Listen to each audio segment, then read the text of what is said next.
गर्भ परो हरि पद्महस्तो देवपालो दैत्यरी दैत्यनाशनः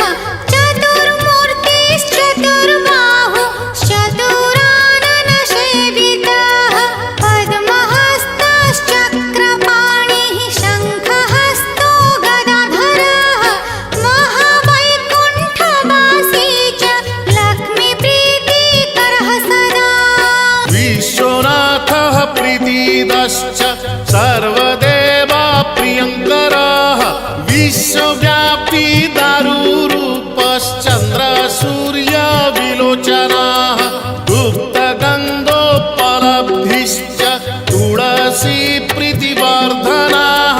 जगदीशः श्रीनिवासः श्रीपतिः श्रीगदाग्रजः